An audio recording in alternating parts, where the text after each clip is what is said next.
in the depths of his anguish in Liberty Jail. Dans la prison de Liberty, au plus profond de son angoisse, Joseph Smith, le prophète, s'est écrié « Ô Dieu, où es-tu? Et où est la tente qui couvre ta cachette ?» Beaucoup d'entre nous, dans les moments d'angoisse personnelle, ont l'impression que Dieu est loin d'eux. Mais la tente qui semble dissimuler l'aide divine ne couvre pas Dieu. Elle nous recouvre, nous, de temps à autre. Dieu n'est jamais caché, mais parfois c'est nous qui le sommes, recouverts d'une tente de motivation qui nous éloigne de Dieu et nous donne l'impression qu'il est éloigné et inaccessible. Ce sont les désirs personnels que nous avons au lieu de l'attitude de dire « que ta volonté soit faite » qui conduisent à l'impression qu'une tente cache Dieu. Dieu n'est pas incapable de nous voir ou de communiquer avec nous, mais il se peut que nous ne soyons pas disposés à écouter ou à nous soumettre à sa volonté et à son calendrier.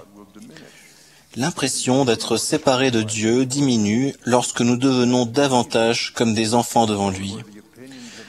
Ce n'est pas facile dans un monde où l'opinion des autres êtres humains peut énormément influer sur nos motivations. Mais cela nous aidera à reconnaître la vérité. Dieu est proche de nous, fait attention à nous et ne se cache jamais de ses enfants. Ma petite fille de 3 ans, Elisa, a illustré le pouvoir de l'innocence et de l'humilité pour nous mettre en relation avec Dieu. Elle s'est rendue avec sa famille aux visites guidées du temple de Brigham City en Utah. Dans l'une des salles du temple, elle a regardé autour d'elle et a demandé « Maman, où est Jésus ?» Sa mère a expliqué qu'elle ne verrait pas Jésus dans le temple, mais qu'elle pourrait ressentir son influence dans son cœur. Elisa a soigneusement réfléchi à la réponse de sa mère, puis elle a semblé satisfaite. « Ah, Jésus est parti aider quelqu'un », a-t-elle conclu. Aucune tente n'obscurcissait la compréhension d'Elisa ou sa vision de la réalité. Dieu est proche d'elle et elle se sent proche de lui. Elle savait que le temple est la maison du Seigneur, mais elle comprenait aussi que Jésus-Christ ressuscité et glorifié a un corps et ne peut être qu'à un seul endroit à la fois. Elle comprenait que s'il n'était pas dans sa maison, il devait être ailleurs. Selon sa connaissance du Sauveur, elle savait qu'il devait être quelque part en train de faire du bien aux enfants de son Père. Il était clair qu'elle espérait voir Jésus, non pas pour qu'il y ait un miracle confirmant son existence, mais simplement parce qu'elle l'aime. L'Esprit pouvait dévoiler à son esprit et à son cœur d'enfant le réconfort que nous voulons tous et dont nous avons tous besoin. Jésus-Christ vit, nous connaît, veille sur nous et prend soin de nous. Dans les moments de douleur, de solitude ou de confusion, nous n'avons pas besoin de voir Jésus-Christ pour savoir qu'il est au courant de notre situation et que sa mission est de faire du bien. Ma vie personnelle m'a appris que l'expérience d'Elisa peut être la nôtre longtemps après notre enfance. Au début de ma carrière, j'ai travaillé dur pour obtenir un poste de professeur titulaire à l'université de Stanford. J'estimais que j'avais fait en sorte d'avoir une vie agréable pour moi et pour ma famille. Nous vivions à proximité des parents de ma femme dans un cadre très confortable. Selon les critères du monde, j'avais brillamment réussi. Mais on m'a donné l'occasion de quitter la Californie et d'aller au Ricks College de Rexburg en Idaho. Les objectifs professionnels de ma vie auraient pu être une tente me séparant d'un père aimant qui savait mieux que moi ce que l'avenir me réservait. Mais j'ai eu la bénédiction de savoir que toute la réussite que j'avais eue jusqu'alors dans ma carrière et ma vie de famille était un don de Dieu. Alors, Comme un enfant, je me suis agenouillé pour prier et demander ce que je devais faire. J'ai pu entendre dans mon esprit une voix discrète me dire « C'est mon école ». Il n'y avait pas de tente qui me cachait de Dieu. Avec foi et humilité, j'ai soumis ma volonté à la sienne et j'ai senti qu'il veillait sur moi et qu'il était proche. Les années que j'ai passées à Ricks College, pendant lesquelles j'ai recherché la volonté de Dieu et y ai obéi, ont empêché la tente de me recouvrir ou d'assombrir le rôle actif de Dieu dans ma vie. Dans mes efforts pour faire son œuvre, je me sentais proche de lui et j'avais l'assurance qu'il connaissait ma situation et se souciait profondément de mon bonheur. Mais comme à Stanford, les motivations du monde ont commencé à se présenter. L'une d'elles était une offre d'emploi attrayante qui m'a été faite juste au moment où je terminais ma 5e année en tant que président de Ricks College. J'ai réfléchi et prié à ce sujet et en ai même parlé avec les membres de la première présidence. Ils ont répondu chaleureusement et avec un peu d'humour, mais certainement pas par une directive ferme. Le président Kimball m'a écouté décrire l'offre que j'avais reçue d'une grande entreprise et a dit « Eh bien, Al, cela a l'air d'être une occasion magnifique. Et si nous avions besoin de toi, nous saurions où te trouver. »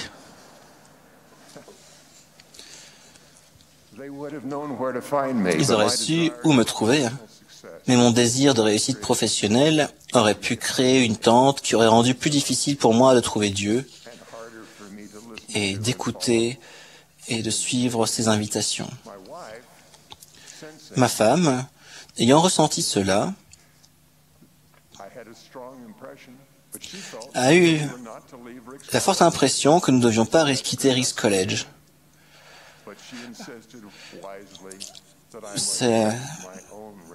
Mais elle a eu la sagesse d'insister pour que je recherche ma propre révélation. Alors j'ai à nouveau prié. Cette fois, j'ai reçu une directive sous la forme d'une voix dans mon esprit qui disait « Je te permets de rester au Ricks College un peu plus longtemps. » Mes ambitions personnelles auraient pu obscurcir ma vision de la réalité et faire qu'il me soit difficile de recevoir la révélation. 30 jours après que j'ai pris la décision inspirée de refuser l'offre d'emploi et de rester à Ricks College, le barrage sur la rivière Teton s'est rompu. Dieu savait que ce barrage allait se rompre et que des centaines de personnes allaient avoir besoin d'aide. Il m'a laissé chercher ses directives et obtenir sa permission de rester à Ricks College. Lui seul connaissait toutes les raisons pour lesquelles mon service pourrait encore être précieux à l'université à Rexburg. J'étais là pour invoquer fréquemment mon Père Céleste pour savoir ce qu'il voulait que je fasse pour les personnes dont les maisons et commerces avaient été endommagés ou détruits. J'ai passé des heures à travailler avec d'autres personnes pour déblayer la boue et évacuer l'eau des maisons. Mon désir de connaître et de faire sa volonté m'a donné l'occasion de progresser spirituellement. Cet incident illustre une autre façon que nous avons de mettre un obstacle qui nous empêche de connaître la volonté de Dieu. Nous ne pouvons pas insister sur notre calendrier quand le Seigneur a le sien. Je pensais que j'avais passé assez de temps à servir à Rexburg et j'étais pressé de passer à l'étape suivante. Parfois, notre insistance à agir en fonction de notre propre calendrier peut masquer sa volonté nous concernant. Dans la prison de Liberty, le prophète Joseph a demandé au Seigneur de punir les personnes qui persécutaient les membres de l'Église au Missouri. Dans sa prière, il voulait un châtiment ferme et rapide. Mais le Seigneur a répondu que dans peu d'années, il allait s'occuper des ennemis de l'Église.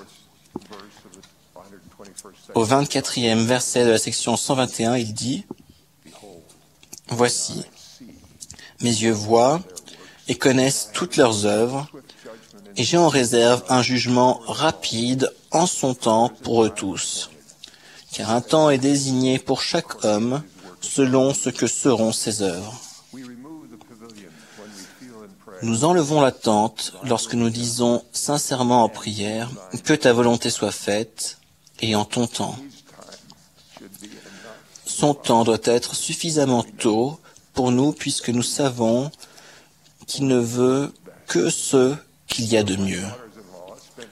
Une de mes belles-filles a eu l'impression pendant de nombreuses années que Dieu avait mis une tente sur elle. C'était une jeune mère de 3 enfants qui aspirait à en avoir d'autres. Après 2 fausses couches, ses supplications sont devenues angoissées. D'autres années d'infertilité passant, elle a été tentée par la colère. Quand son plus jeune enfant est allé à l'école, le vide de sa maison semblait se moquer de son désir de maternité. Les grossesses non planifiées ou même non voulues de ses connaissances lui faisaient le même effet. Elle se sentait aussi engagée et consacrée que Marie qui disait « Je suis la servante du Seigneur ».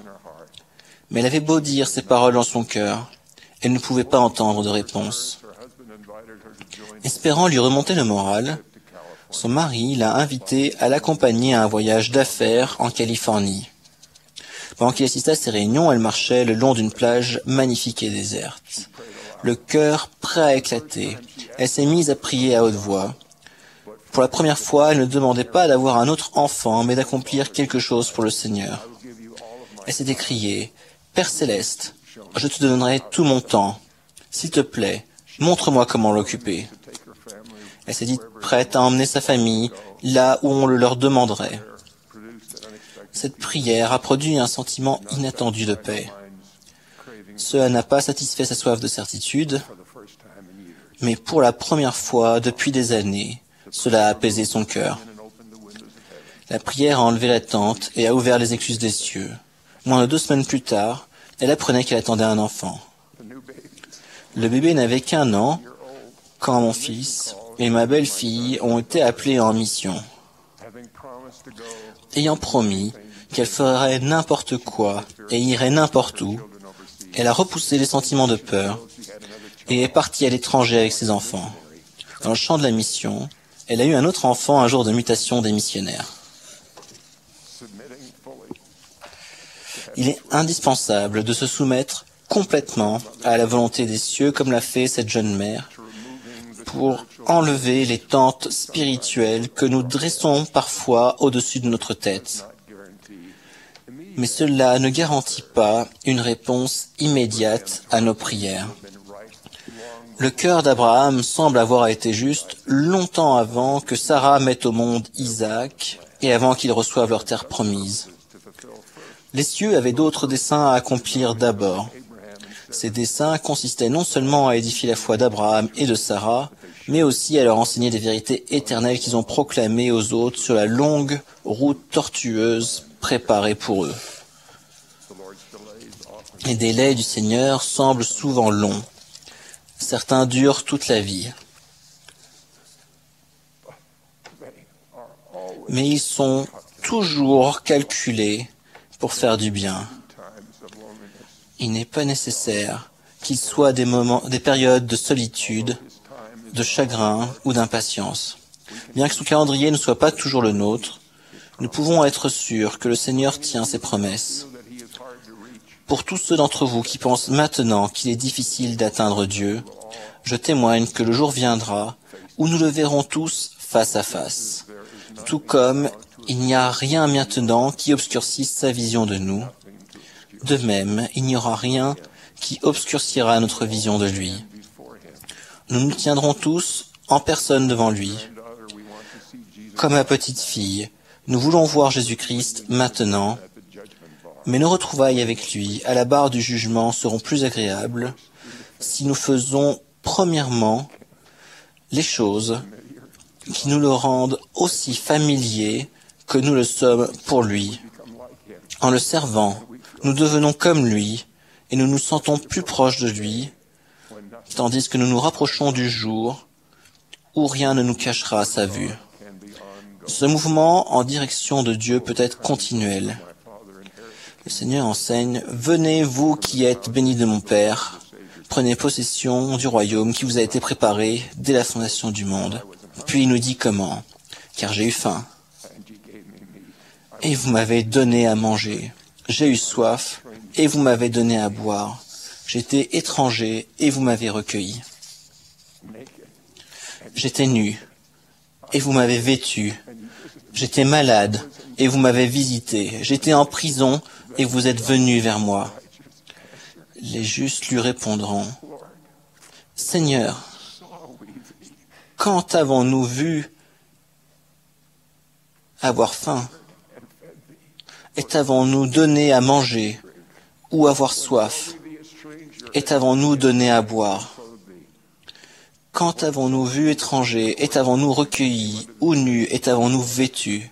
Quand avons-nous vu malade ou en prison, et sommes-nous allés vers toi? » Et le roi leur répondra, « Je vous le dis en vérité, toutes les fois que vous avez fait ces choses à l'un de ces plus petits de mes frères, c'est à moi que vous les avez faites. » Quand nous accomplissons ce qu'il veut que nous fassions pour les enfants de son Père, ce que le Seigneur considère comme des actes de gentillesse envers lui, nous nous sentons plus proches de lui, car nous ressentons son amour et son approbation. Un jour nous serons comme lui et attendrons le jour du jugement avec joie. L'attente qui semble vous cacher du Seigneur peut être la peur de l'homme au lieu de ce désir de servir votre prochain. La seule motivation du Sauveur était d'aider les gens. Beaucoup d'entre vous, comme moi, ont ressenti de la crainte en abordant quelqu'un qu'ils ont offensé ou qui les a blessés. Et pourtant, maintes fois, j'ai vu le Seigneur adoucir les cœurs, y compris le mien. Alors je vous invite à aller vers quelqu'un pour le Seigneur, malgré toute la peur que vous pouvez avoir, pour apporter l'amour et le pardon. Je vous promets qu'en faisant cela, vous sentirez l'amour du Sauveur pour cette personne venir sur vous, ainsi que l'amour de Dieu pour vous, et vous n'aurez pas l'impression que cela vient de bien loin. La tâche pour vous peut se situer dans une famille, dans une collectivité ou dans tout un pays. Mais si vous le faites pour le Seigneur, afin de bénir les autres, il le verra et vous récompensera. Si vous faites cela souvent et suffisamment longtemps, vous ressentirez un changement dans votre nature même grâce à l'expiation de Jésus-Christ.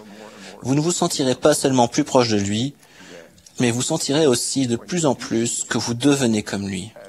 Alors quand vous le verrez, comme ce sera le cas pour nous tous, vous vivrez la même chose que Moroni quand il a dit « Et maintenant je vous dis à tous adieu. Je vais bientôt me reposer dans le paradis de Dieu, jusqu'à ce que mon esprit et mon corps se réunissent de nouveau et que je sois amené triomphant dans les airs pour vous rencontrer devant la barre agréable du grand Jéhovah, le juge éternel des vivants et des morts. Amen. Je témoigne que si nous servons avec foi, humilité et le désir de faire la volonté de Dieu, la barre du jugement du grand Jéhovah sera agréable.